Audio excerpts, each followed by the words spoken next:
Hi folks, welcome back to the Tabletop's Edge and another episode in our Op Sheets series on all things TCS. Now today, I thought I'd talk about what is considered by most people to be the heart of the system, and that is the command and control rules in TCS. Now this isn't going to be a tutorial, it's not going to get into that kind of depth of detail necessarily in the specifics of how the command rules work. But I do want to start off by just kind of discussing how they work, at least generally speaking, so that people unfamiliar with the system have a solid understanding of what the rules are, what they do, and why I think these are what really set TCS apart from any other tactical system out there. Now, essentially, the command system in TCS is a written orders system. So the primary tool for this are the op sheets that we'll take a look at here in a second. And those op sheets basically just define what, in general terms, units can and cannot do and where they can go.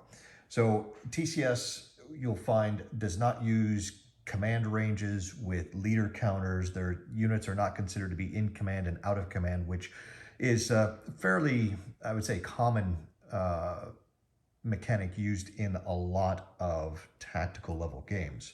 So having talked about the op sheet, or at least mentioned it, let's actually take a closer look at one and see exactly what it consists of and how players use it. I'm going to be using GD40 to serve as an example to sort of help illustrate some of the points in the discussion in today's video. And we're looking here at a blank op sheet from the game. Now, the first thing that jumps out to you is the giant map graphic, which do tend to dominate the op sheets in all the games in the series. This is where you will be drawing the graphics that define the objectives, the axes of attack, the defense sectors, and so on. But there are some other more important or as important elements to the op sheet itself. We'll start over here on the left side. You can see we've got time. This time is the game turn on which the op sheet is drawn, not necessarily the turn in which the op sheet is implemented.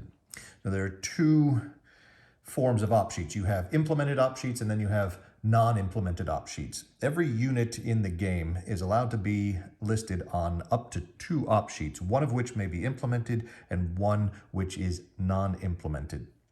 Now, the non-implemented op sheets are plans that are in the works but are not yet, as they say, implemented. So your units that are on a non-implemented op sheet cannot follow those orders yet. They must conform to the orders on the implemented op sheet of which they are listed.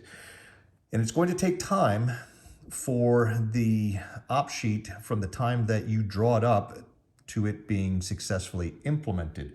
There is a command prep table, and we'll take a quick look at that here. You can see that here in the play aids. What's going to happen is you're going to calculate the effective size of the op sheet, and I'll talk about that in a moment. Consult the appropriate line up here. There are 4 different types of op sheets. Again, we'll get to that in a moment. You're going to roll a D66. So you're going to take 2 6-sided dice of different colors. In this instance, we'll say the red die is the tens digit, and the white die is the white or the singles digit, which is going to give you a result basically between 11 to 66 in a base 6 format. You will need to cross-index the size of the op sheet here with the appropriate column based on the type of attack sheet and the number of weighted turns that it has accrued since you drew it up. And if you roll this number or higher, the op sheet will then become implemented. So the op sheets, from the time you draw it, each command phase, it will accrue a number of weighted turns. And the number of weighted turns depends upon a few factors, and we'll talk about that. Actually, no, we can go ahead and talk about that now since I've got the command prep table handy here. You'll see up top here weighted turn numbers. So the op sheet will accrue 3 weighted turns every single game turn if all of the units on the op sheet are currently unassigned. It will accrue 2 weighted turns if any of the units on the op sheet are assigned or if it is a night turn, and it will only accrue 1 weighted turn if any of the units are fired or if they're fired upon by the enemy in any way. And for vehicle op sheets, if an op sheet contains units that are only vehicle units, they will accrue weighted turns at 3 times this value here. So you can see that vehicle op sheets or vehicle only op sheets will tend to be implemented much more quickly than op sheets that include infantry formations, which is another way that TCS uses to sort of represent or reflect the higher tempo of operations that mechanized units had in this period. So you'll note the time that you draw up the op sheet. And then each turn, like I said, you will accrue weighted turns and then roll for implementation to get the op sheet and the units on it acting according to your plan here. Now the type, you're also going to record the type of op sheet. And we mentioned there are 4 basic types of op sheet. You can see here they are the prep defense, attack, hasty defense, and move op sheets. And these are in descending order of, well, say, difficulty to implement.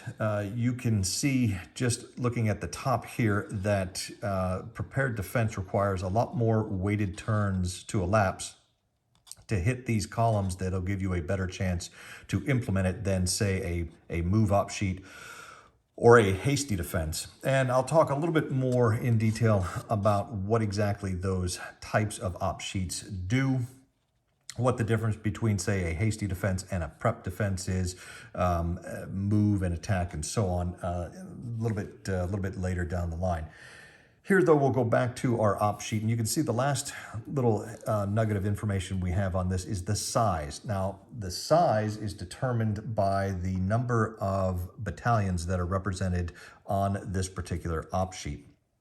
Each battalion, whether it's represented by the entire battalion or even a single unit, a single counter of a battalion is going to count towards the size.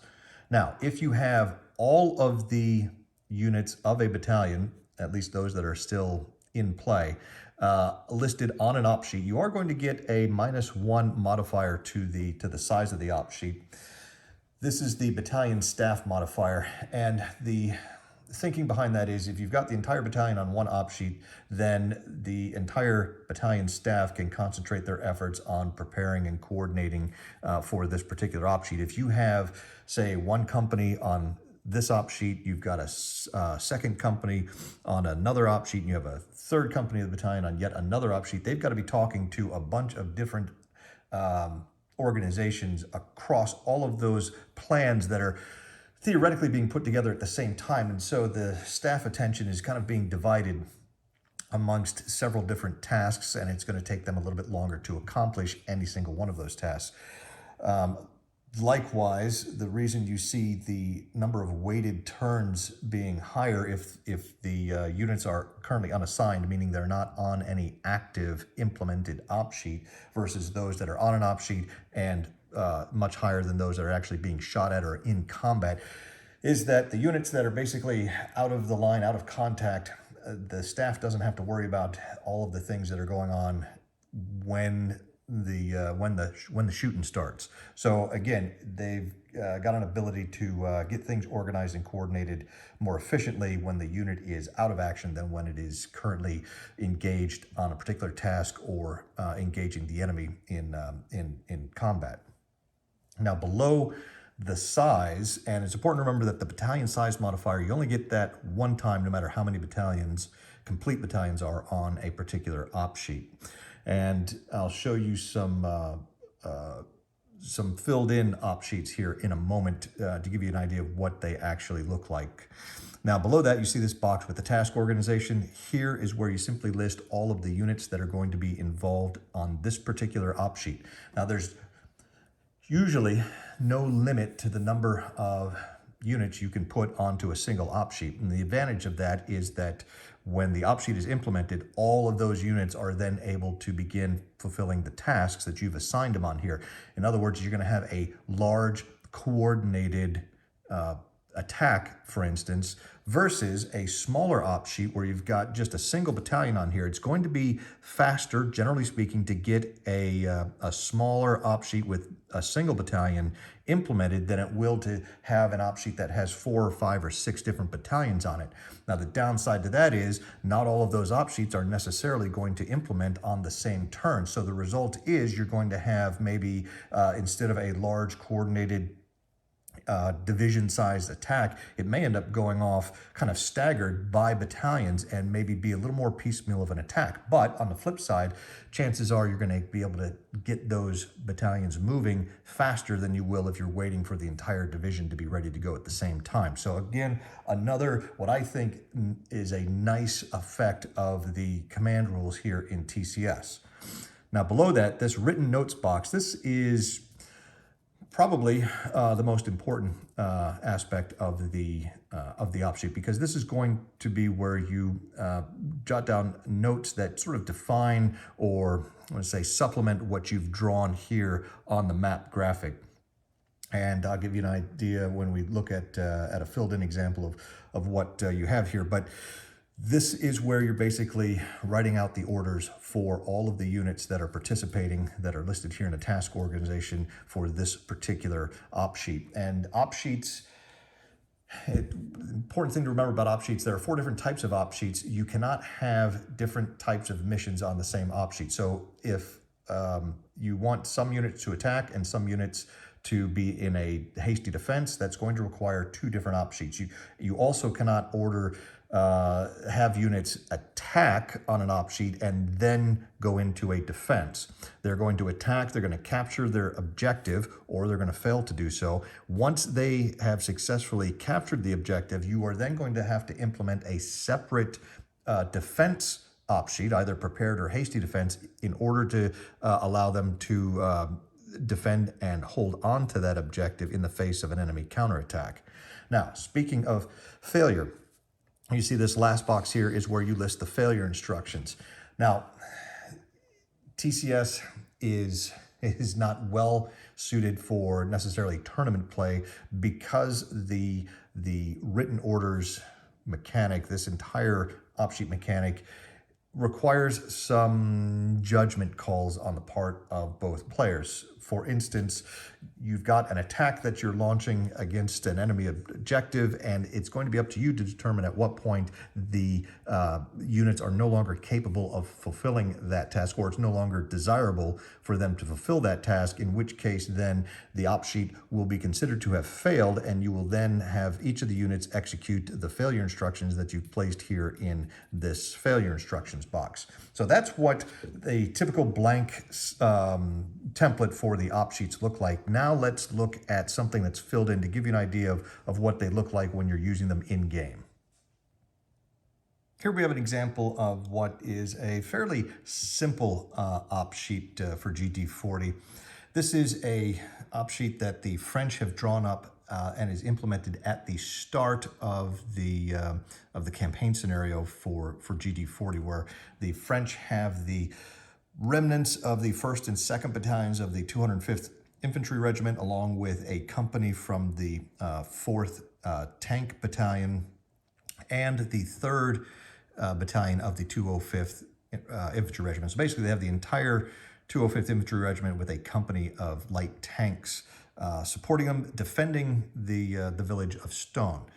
Now, the time up here, you can see we've got written 0400 on 15 May. That's when the op sheet was drawn up pre-game. So most scenarios will allow each side to draw up op sheets that are considered to be implemented as soon as the game begins. The type is a hasty defense. So this means that the French units involved are not going to be able to go attacking across the map and pushing the Germans back into Sedan.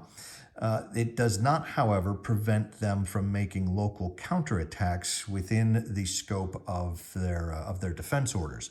You can see the size here is 3. Why is the size 3? Well, we have the 1st, 2nd, and 3rd Battalions of the 205th Infantry Regiment. So that's 3 separate battalions Plus, we have a tank company from the 4th Tank Battalion, which is a 4th battalion. So there are a total of 4 different battalions on this particular op sheet. However, because we have all of the, say, 3rd Battalion of the 205th, we actually have all of the 1st and 2nd as well, or at least what remains of them. We do get the battalion staff modifier, which is going to subtract 1 from the size, which gives us ultimately a size 3 op sheet. The task organization, you can see all of those 4 battalions listed here, 1st, 2nd, 3rd of the 205th, and then 1st battalion of the, or 1st company of the 4th Tank Battalion. Fire support down here, there is, they do have the 1st Battalion of the 78th Artillery Regiment available to them to call in for any artillery support. Now on the map graphic here, well, actually let's go down to the written notes because I think it'll be a little clearer when we look at the map graphic. So the 1st and 2nd battalions, along with the 4th Tank Battalion, they have orders to defend Objective Oak, and that is right here in black. The 3rd Battalion of the 205th is to defend forward in elm, maple, and willow positions as long as possible, and then they're going to pull back to phase line cherry, which is here, to defend. So if we take a little bit closer look at the map graphics, you can see we've got the defense area of the 1st and 2nd battalions defined here. Now, the scenario setup instructions said that these units can set up within 2 hexes of the village of Stone, which is generally this area right in here. And then we have the forward positions here that the 3rd Battalion is defending, and there are 3 companies in the battalion, so it's essentially each of these is a company-sized defensive position. Now, what does all of this look like on the actual map, the game board? Here it is, right here. You can see we've got the village of Stone located here with the 1st and 2nd battalions, and then we have our respective 3rd Battalion defensive positions out here. And then the plan for the French is to defend out here forward of Stone as long as they can, and then they'll end up pulling back to a line here along the crest of the ridge here at Stone. Now, we have to discuss the failure instructions. We haven't looked at those yet, and you'll see those here on the op sheet. The 1st and 2nd of the 205th, as well as the 4th Tank Company, they're going to withdraw southwest of Stone to a rally point located in hex 20.03, which I've marked here with, I put a little X in the rally point. You can see the on the map graphic here, just showing the route of withdrawal from Stone. If the Germans take the village or force them out of the village, they're going to withdraw to the southwest. And for the 3rd Battalion, they're going to withdraw southwest of Stone as well to a rally point of 15.05 over here. And you can see they're going to come basically back down this way. Very simple, pretty straightforward, a defensive op sheet. So this is going to allow the units on the op sheet, the 205th Infantry Regiment, to defend Stone with some little elements forward of the village to delay the Germans, hopefully, as long as they can. Now, let's take a look at a slightly more complex attack op sheet. Here we have the initial German op sheet for the campaign scenario in GD40. And as you can see, there's a lot more going on this particular op sheet than we saw on the French defense. A couple of reasons for that. One, attacks tend to be more complicated than defenses. There are also a lot more units participating in this particular op sheet than we saw on the French op sheet. So again, looking here, we have the time. We've got 0400, which is the first turn of the scenario on the 15th of May. Type is an attack op sheet. The size is 5. Now, if we look at the task organization, you can see it's composed of the 1st, 2nd, 3rd, and 4th battalions of the Großdeutschland Regiment. There's also a Sturmpioniere Battalion 43, and we have the 4th Company of the 2nd Battalion from the 8th Panzer Regiment, which is part of the 10th Panzer Division, I believe, which is just off to the east of the map area here. Now, They also have they've got 3 batteries from the 1st Battalion of the 73rd Artillery Regiment that are available to be in support of this particular op sheet. Now, if we look, and it may look a bit confusing here with all of the arrows and lines, so we'll take a look at the written notes first to give you an idea of what's going on, and you can see what it looks like then on the graphic, and we'll zoom in a little bit.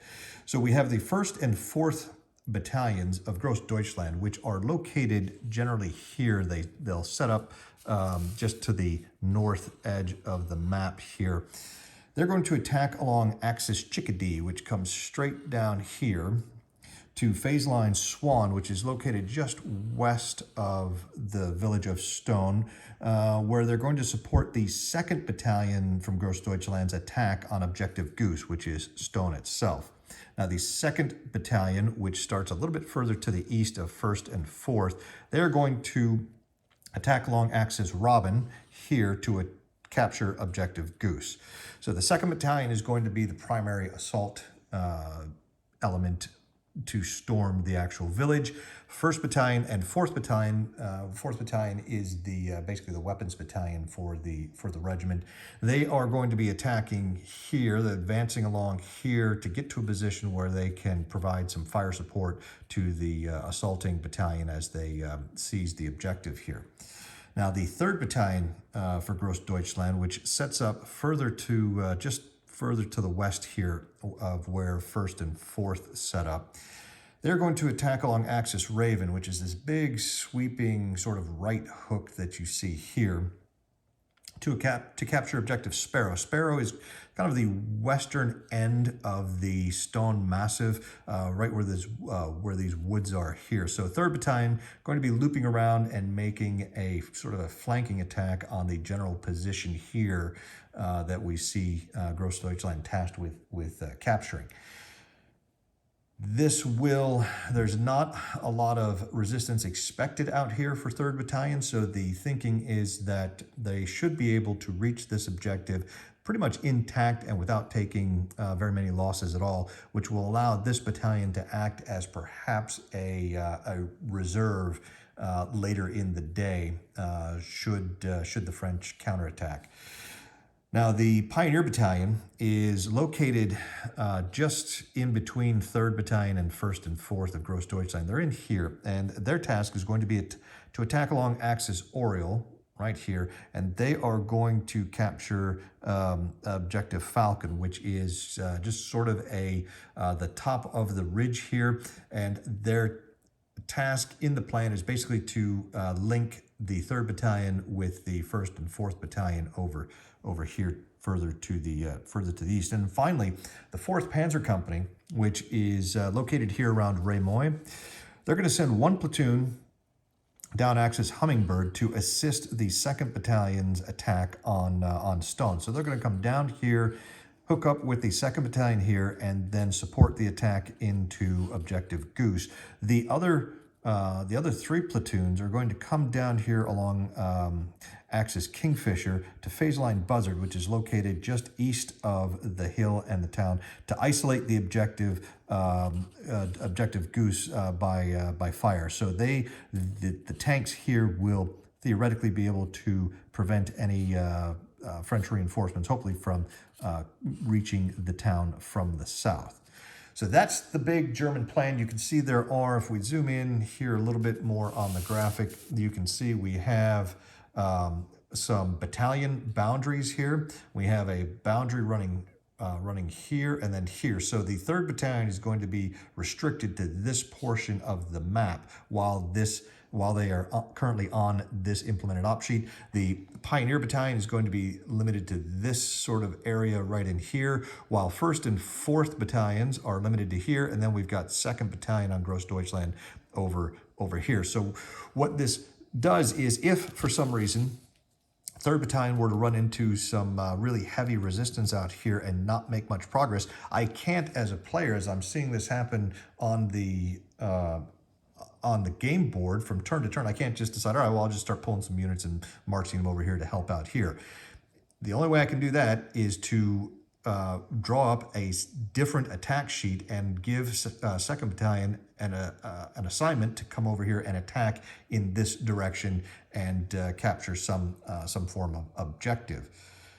And that's where you get kind of the command control restrictions in the TCS series. Now, the failure instructions are pretty straightforward for everybody. They're basically, you can see we have a line of departure that runs here along a stream. This is pretty much right at the forward edge of the setup area for the scenario.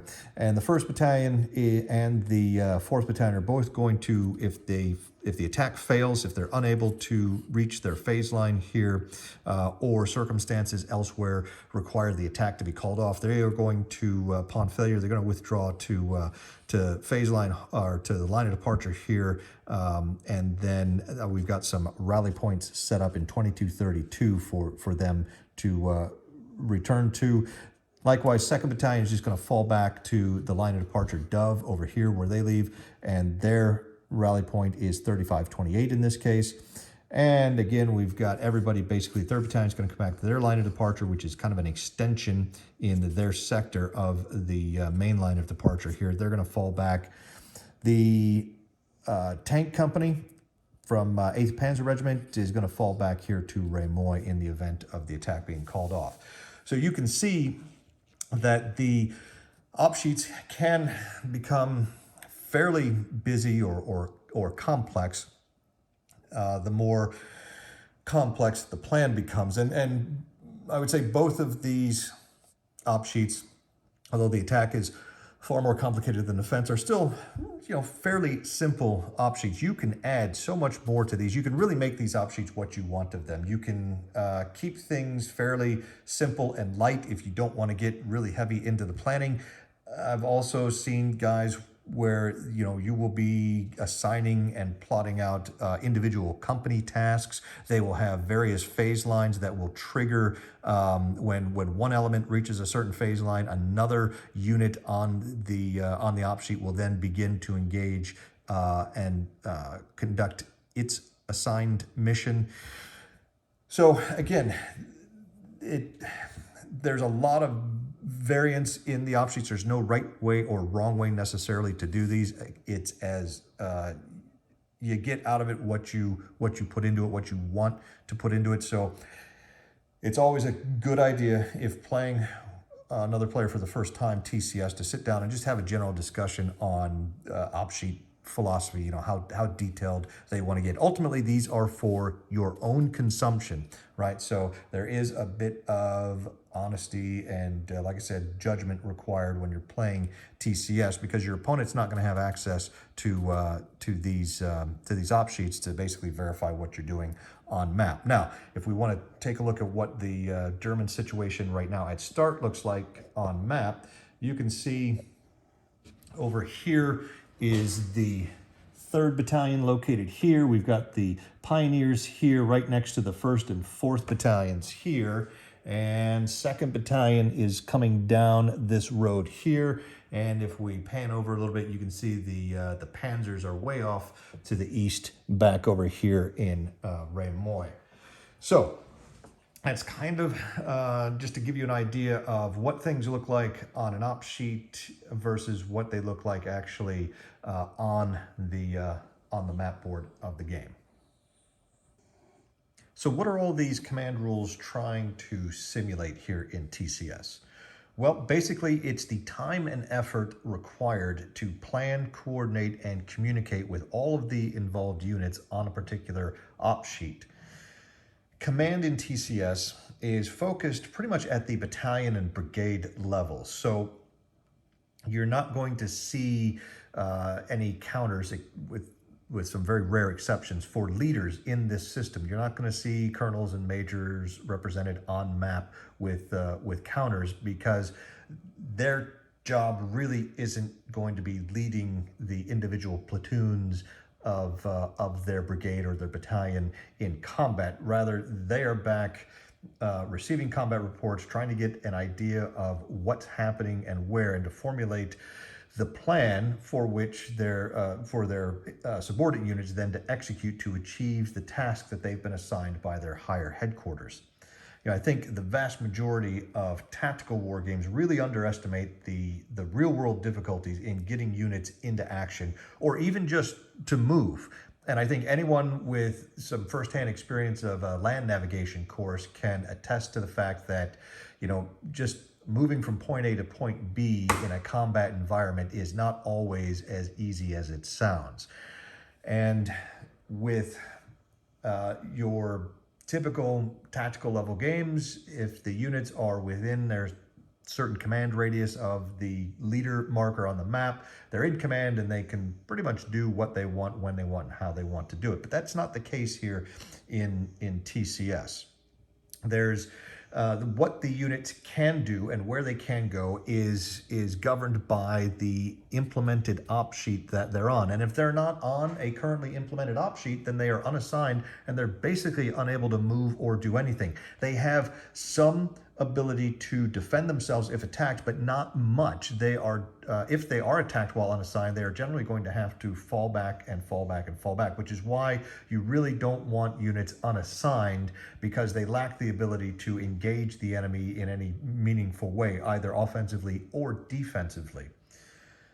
And the delay between the player drawing up the op sheet, which really represents you in the role of the commander coming up with your plan of action for your forces, and the delay between the drawing of the op sheet and the implementation of the op sheet represents that time that's passing, that it takes for the staffs to actually turn the commander's wishes into intelligible orders that are then transmitted to all of the subordinate units so that they can then tell their subordinate units how they're going to fulfill the orders they've just received from on high.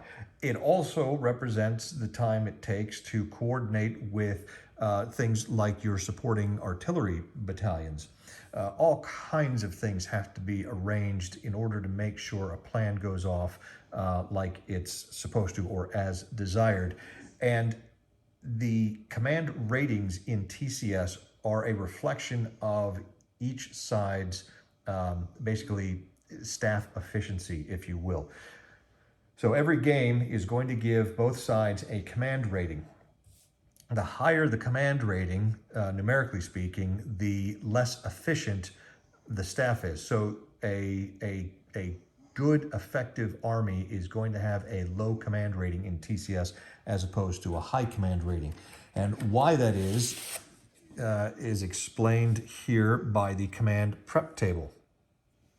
The command prep table, you can see you're going to cross-reference the row to determine which row you are on to roll for implementation is dependent upon your command prep rating plus the op sheet size. So the higher the command rating, you can see if you have a command rating of 7, like the French do here in GD40, that's going to put you on this row down here at the bottom. Even with a size 0 op sheet, which would be basically a single battalion op sheet of which all of the battalion is participating, is going to be a 7. So in order for the French to even begin to have a chance to implement an attack op sheet, for instance, they're going to have 9 weighted turns accrued, and even then they're going to have to roll a 65 or 66. Not very reasonable chance of getting them implemented. If you want to get down to like a 50% chance to implement that attack op sheet, you're going to have 61 weighted turns accrued, which is a considerable amount of time. You can see even if they're unassigned, best case scenario where they're accruing 3 per turn, that's 20 turns. That's almost 7 hours of game time in order to have just slightly better than a 50-50 chance of getting your attack going. The Germans, by contrast, have a command prep rating of 4 in this game, which is going to place them several rows higher in order to have basically the same chance as the French do Out here, it's only going to take the Germans 28 accrued turns to get that attack order implemented with the same chances as the French. That's less than half the weighted turns that need to be accrued, which generally speaking is going to equate to about half the time it takes. So you can see that the Germans are going to be able to implement at least their attack orders, all things being equal, almost twice as quickly as the French are going to do, which is a nice reflection of, I think, the historical command realities of both forces at this stage in this particular battle. I've just sort of hinted at one of the really nice and unique effects that this command system generates. So actually, let's talk about those each of those in turn here. Now, the first really nice effect that the TCS command rules give concerns the tempo of operations in the game. So, most games see battles occurring at an ahistorical pace with little or no break in the action. From turn to turn, units are moving, constantly attacking, pushing, pushing. And as a result, battles that took 2 or 3 days historically are often done in that first day. Now, this is okay because ultimately, we're playing a game here, and we don't just want to sit around and stare at each other for 90% of the game. But that really doesn't give the best insight into the historical reality of what happened and why. And don't get me wrong here, TCS is not a bunch of, just both sides just kind of sitting there staring at one another, nothing really happening for the vast majority of the game. There's plenty of action in these games, but what the command rules do is once you achieve that objective, whatever you have to be doing, for the side with the initiative that's on the attack, once they achieve that objective, it can take them a little while to get reorganized and then push on to their next objective if they're continuing the attack, or to establish a firm defense. And so with those little pauses in the action, if you will, you've got these lulls that you often read about in the histories of the various battles that you really don't see in a lot of other tactical games, where there's no break on that tempo of operations for either side.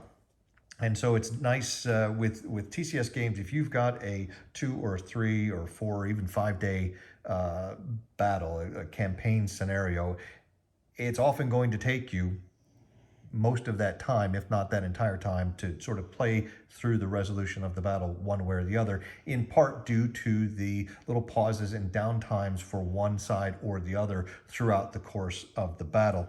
And they're able to do this without any seemingly artificial or gamey feeling rules or idiot rules, stuff along that line. It's the command system has a very organic feel to it in this game, because ultimately you, the player, are thinking in terms of missions and objectives, not thinking about how many firepower factors can I get to here this turn, and then next turn I'm going to see what the board looks like and try and optimize all of my pieces on map to best take advantage of that situation from turn to turn to turn, which in this system are 20-minute turns.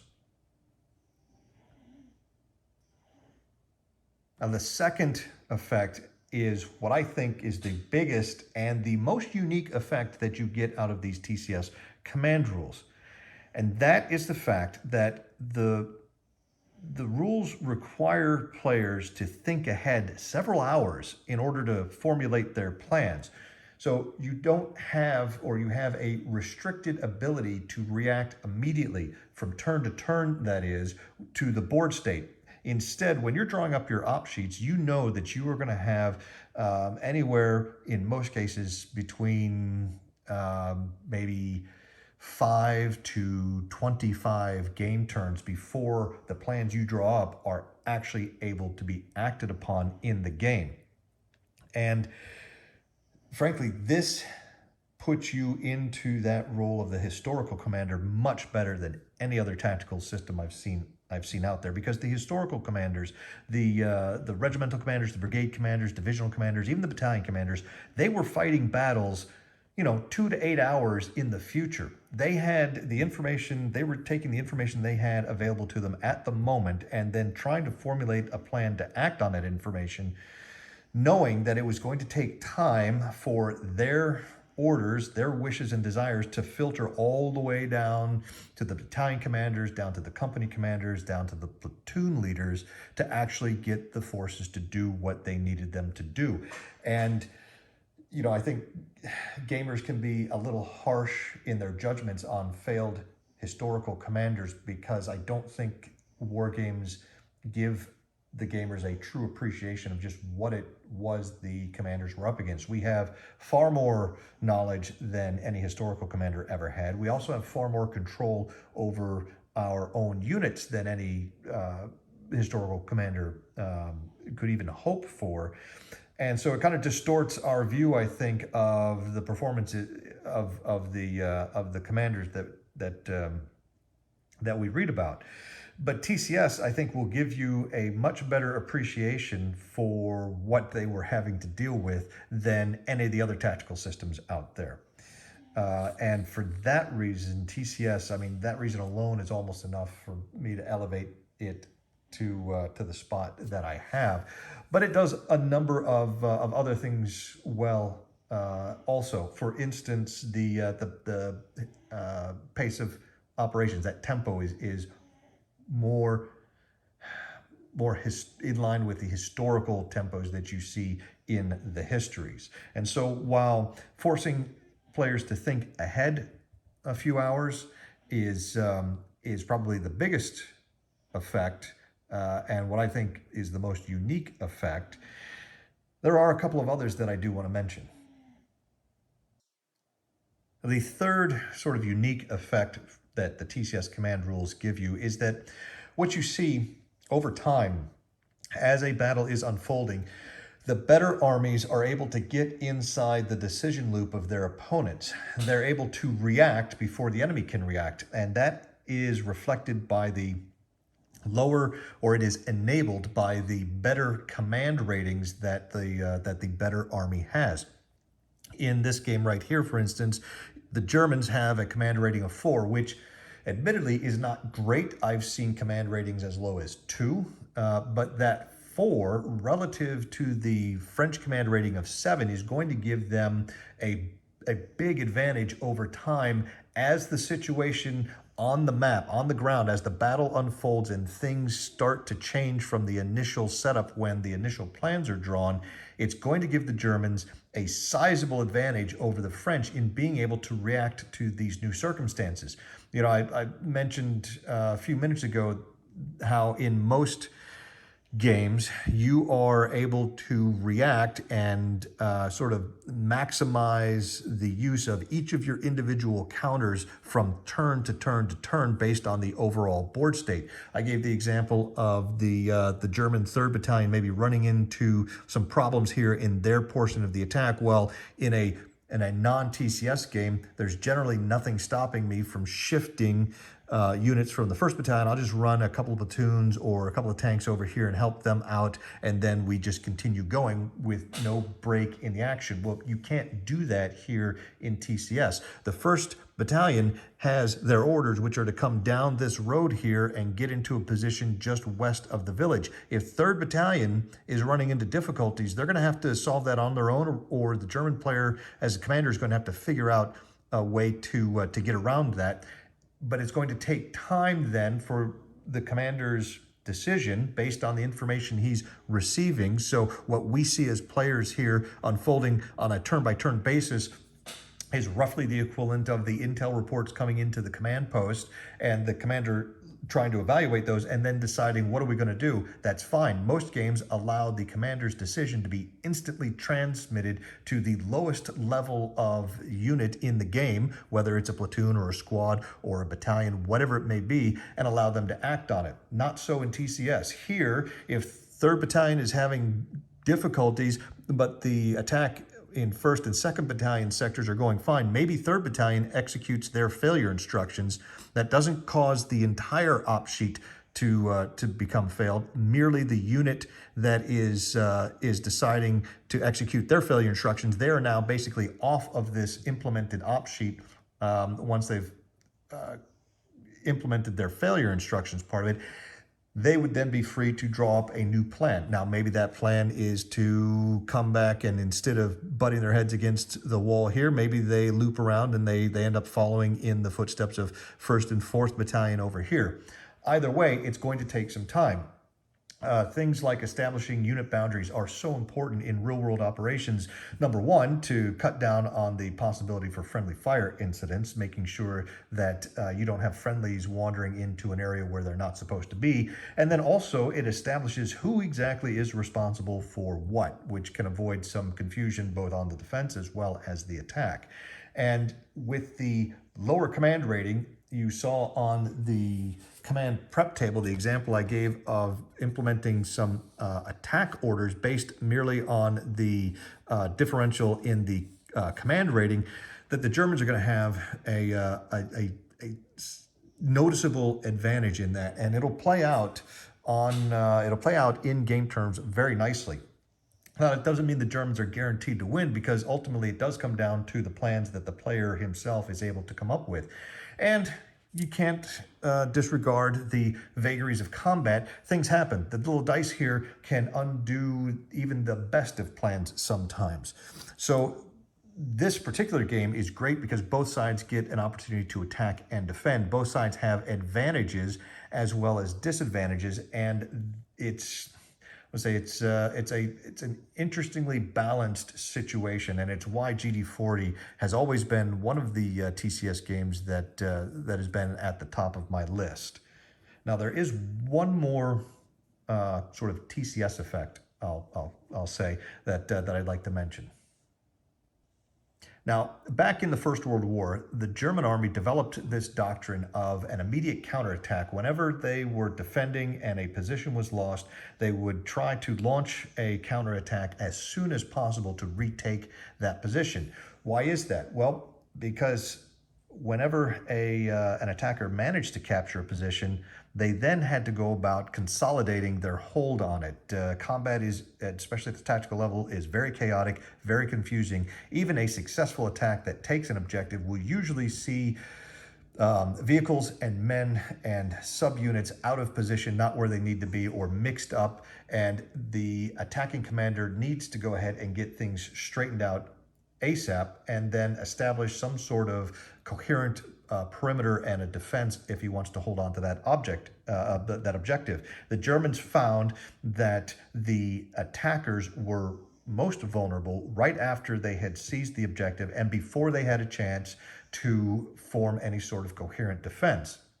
Now, in most tactical games, you don't really see this. An attacker moves on to an objective. If we were playing another comparably scaled game and the Germans came down and they took stone, the French would be attacking, but the Germans would be just as strong having taken stone, the turn that they take the objective, as they would be 4 or 5 hours from now. That is not the case here in TCS, because of the way the command rules work. Once the attacker seizes his objective, he has fulfilled that op sheet's orders. He then becomes unassigned. Being unassigned means, they don't have to withdraw or go anywhere else. They will be able to remain on the objective, but they are going to be severely limited in their ability to remain on the objective and to put up any sort of effective resistance, which means that you can use this German doctrine of the immediate counterattack to great success in TCS games. And not just for the German army, although their command ratings are generally among the best in the series I've seen so far, which means they are more, they're able to turn around, say, a unit that was on the defense that gets kicked off of the objective they were defending. They will execute their failure orders, usually breaking contact and withdrawing to an unassigned status somewhere safe.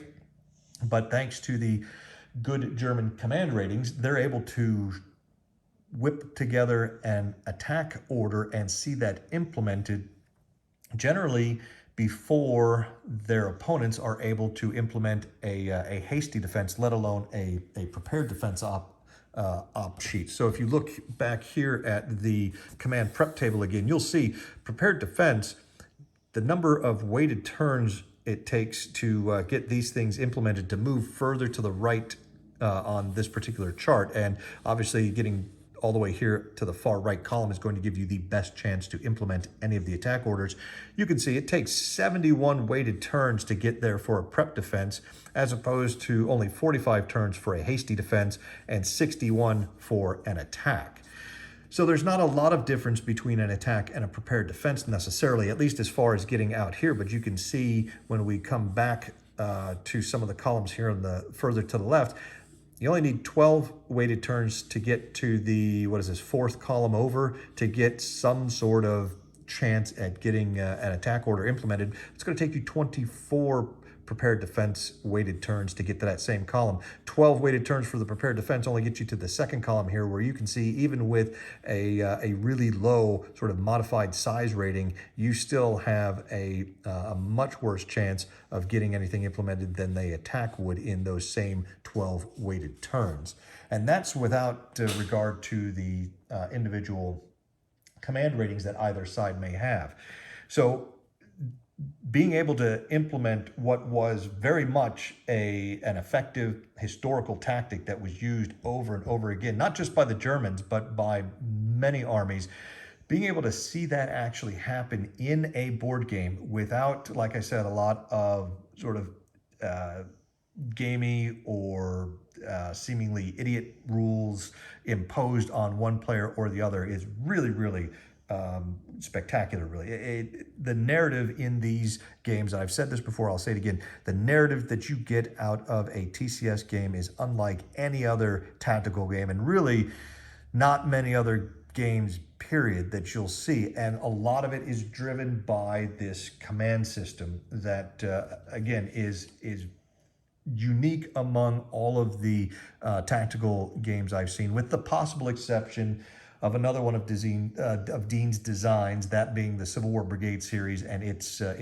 descendants, the Regimental Subseries and Line of Battle games. That uses a written order system. It doesn't have the op sheets necessarily, the graphics. It uses a written order system, a little more appropriate to the time period of the American Civil War versus World War II and modern tactical combat. But they're really the only two I can think of offhand, at least, that have this type of command system. And it's enjoyable to play. It's fantastic. It is well, it's not the best for solo play because you will know what the particular op sheets are and what each side is trying to do.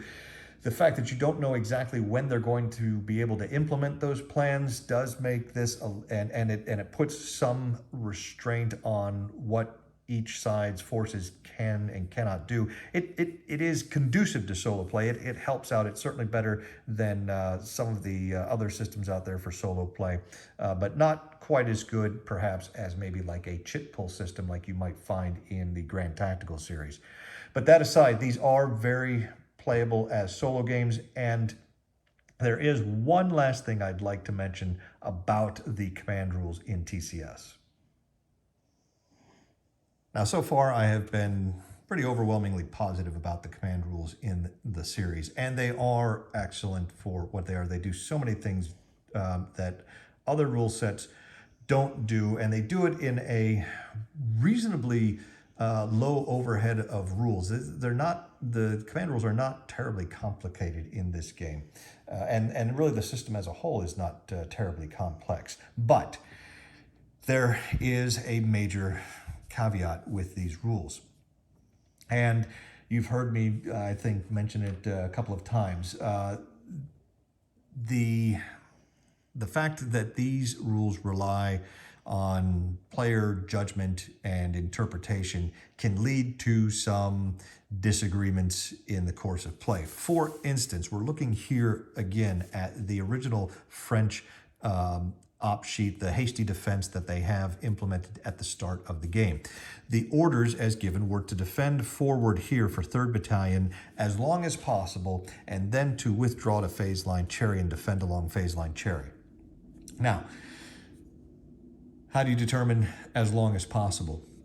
What is defending forward as long as possible? Now, ultimately, the unit will be destroyed and gone, and then it'll be unable to do anything. So that's one interpretation of it. But what's likely to happen before these individual companies get destroyed in their entirety, they're going to be suffering some negative morale results from combat, which will include some save yourself retreats, which is basically a mandatory, non-optional retreat of 3 hexes and leaves them in a suppressed morale state afterwards. So it's quite possible that, say, the 2nd company here, which is out here at the Elm position, ends up getting pounded on by the 2nd Battalion as they come down the road here through the woods, and they're getting forced out of their initial position here, and they're falling back due to these mandated retreats. They're kind of back in this no man's land, kind of back here.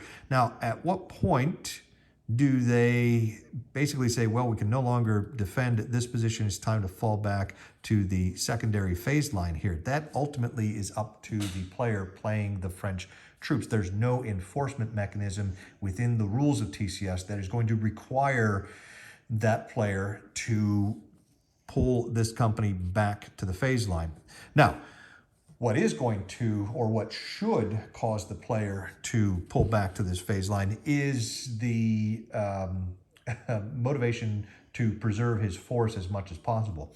Many of these TCS games are multiple days in length, and some of them you may get some reinforcements, but in many of the games you're not getting any reinforcements. So every step lost in combat is pretty much gone for the rest of the battle.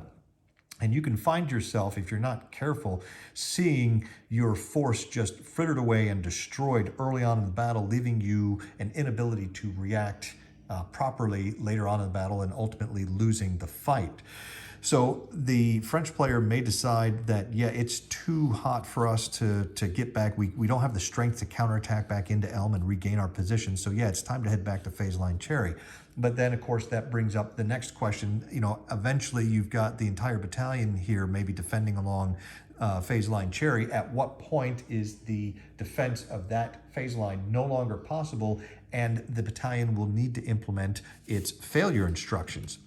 Again, that is entirely up to the French player, and his opponent is going to have no clue as to what his actual orders are. So his opponent isn't going to be able to say, hey, you know, you need to implement your failure orders because you can no longer defend this line that you're on. Again, it'll be a situation in most cases where the companies will take some punishment. They'll fall back to the line here. They'll take some punishment, which will then force them through these morale failures to kind of withdraw, you know, 3 to 6, maybe 10 hexes back off here because of multiple retreats without the strength or ability to get back up onto the planned defense line. So now you have them hanging out back here where they're not strong enough to go forward and still defend this defense line, but the player doesn't want them to become unassigned and suffer all the penalties that unassigned units have on them. There's no enforcement mechanism to make that player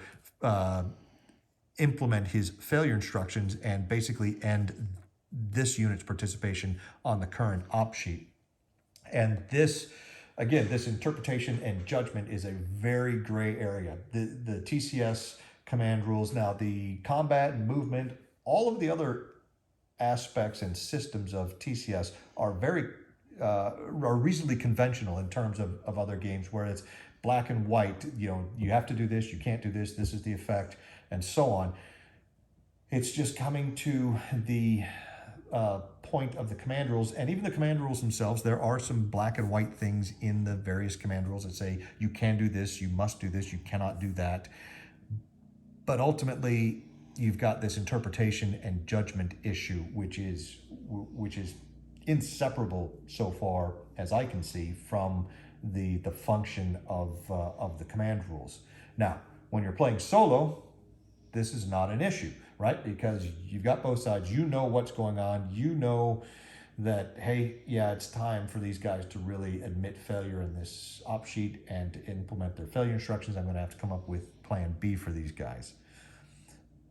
But even among like-minded players, there's still plenty of room, still plenty of gray area for one player to be trying to, hold on to some particular op sheet when there's really no realistic chance of the units on that op sheet being able to achieve the objective or mission that they've been assigned, and they really should admit failure, implement their failure instructions, fall back to whatever their rally point has been designated as, and then draw up a new op sheet. So a little bit of warning for those of you that have not played TCS. And again, you hear me say you're not going to see this in any sort of tournament environment, and that's really the main reason why. Now, if perhaps you had a neutral umpire or referee that both players were handing in their op sheets to or giving copies of them to, the umpire could